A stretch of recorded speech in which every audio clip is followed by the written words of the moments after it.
श्री कृष्ण की लीलाओं से शायद ही कोई इंसान अनजान होगा, लेकिन क्या आप जानते हैं कि कृष्ण की मृत्यु कब हुई, कहाँ पे हुई, कैसे हुई? वो कौन था जिसके हाथों से कृष्ण की मृत्यु हुई थी? मानवता और मानव जाति को लगभग खत्म कर देने वाला कुरुक्षेत्र का युद्ध अब शांत हो चुका था। पांडव अपनी जीत से खुश नहीं थे, क्योंकि युद्ध में हुई तबाही को देखकर उनका मन बहुत ज्यादा परेशान था। और हाँ, वीडियो में आगे बढ़ने से पहले चैनल को सब्सक्राइब जरूर कर लेना, जिससे आपको ऐसी वीडियो की नोटिफिकेशन मिलती रहे। तो वीडियो को कंटिन्यू करते हैं। युद्ध के बाद श्री कृष्ण पांडवों के साथ गांधारी और धृतराष्ट्र के पास उनके बेटे दुर्योधन की मौत का शोक जाहिर करने और माफी मांगने के लिए पहुंचे। दुर्योधन का खून में लथपथ शरीर और अंधे माँ बाप की आंखों से आंसू की बाढ़ देखकर पांडवों का दिल भर आया था।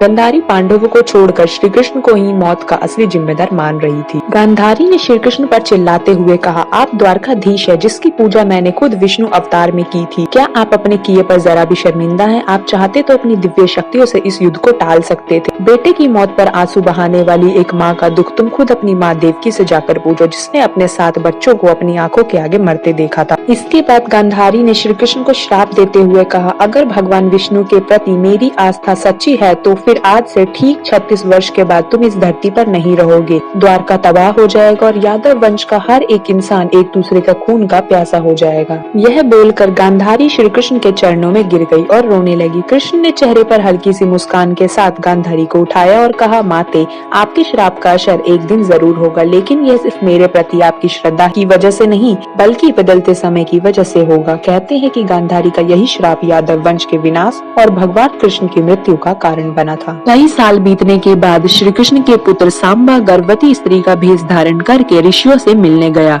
यह देखकर ऋषि भड़क गए और उन्होंने सांबा को श्राप देते हुए कहा कि तुम एक ऐसे लोहे के तीर को जन्म दोगे जो तुम्हारे कुल साम्राज्य का सर्वनाश कर देगा। इससे सांबा बहुत डर गया और उन्होंने इस पूरी घटना के बारे में उग्रसेन को बताया। सांबा को इस श्राप से बचाने के लिए उग्रसेन ने कहा कि वो एक तीर का चूर्ण बनाकर उसे उस प्रवास नदी में प्रवाहित कर दे। ऐसा करने से वो श्राप मुक्त हो जाएगा। जिस इलाके में इस चूर्ण को जमा किया गया था वहाँ एक खास प्रकार की घास उगाई। यह देखकर उग्रसेन ने कहा कि यादव राज्य में किसी भी प्रकार के नशीले पदार्थ का उत्पादन और वितरण नहीं किया जाएगा। इसके बाद द्वारका में कुछ बेहद अशुभ संकेत देखे गए, जिसमें सुदर्शन चक्र, श्री कृष्ण का शंख, उनका रथ और बलराम के हल का अदृश्य हो जाना भी शामिल था। द्वारका में अपराध और पाप बढ़ने लगे थे। यह देखकर श्री कृष्ण बहुत ज्यादा परेशान हुए। उन्होंने अपनी प्रजा से प्रवास नदी के तट पर जाकर अपने पापों का प्रायश्चित करने के लिए कहा। द्वारकावासी वहाँ जाकर मदिरा के नशे में चूर एक दूसरे से लड़ने लगे। गांधारी के श्राप के अनुसार यादव वंश के सभी लोग आपस में लड़कर मर गए। इस घटना के कुछ समय बाद श्री कृष्ण एक पेड़ के नीचे योग समाधि ले रहे थे। इसी दौरान एक शिकारी वहाँ हिरण की तलाश में आ गया। उस शिकारी ने श्री कृष्ण के हिलते पैरों को देखकर हिरण समझा और तीर चला दिया। इसके बाद शिकारी श्री कृष्ण के पास पहुंचा और अपनी गलती के लिए माफी मांगने लगा। तब श्री कृष्ण ने उसे सांत्वना दी और बताया कि कैसे उनकी मृत्यु निश्चित थी। तब श्री कृष्ण ने कहा, त्रेता युग में लोग मुझे राम के नाम से जानते थे। राम ने सुग्रीव के बड़े भाई बाली को छिपकर मारा था। अपने पिछले जन्म की सजा उन्हें इस जन्म में मिली है। दरअसल वे शिकारी ही पिछले जन्म में बाली था। यह कहकर श्री कृष्ण ने अपना शरीर त्याग दिया। श्री कृष्ण की मृत्यु को ही कलयुग की शुरुआत माना जाता है। तो वीडियो अच्छी लगी हो तो वीडियो को लाइक एंड चैनल को सब्सक्राइब करना मत भूलना और वीडियो को ज्यादा से ज्यादा शेयर कर देना। कमेंट में जरूर बताना कि आपको वीडियो कैसी लगी। वीडियो को यहीं एंड करते हैं। हम मिलेंगे किसी नेक्स्ट इंटरेस्टिंग टॉपिक के साथ।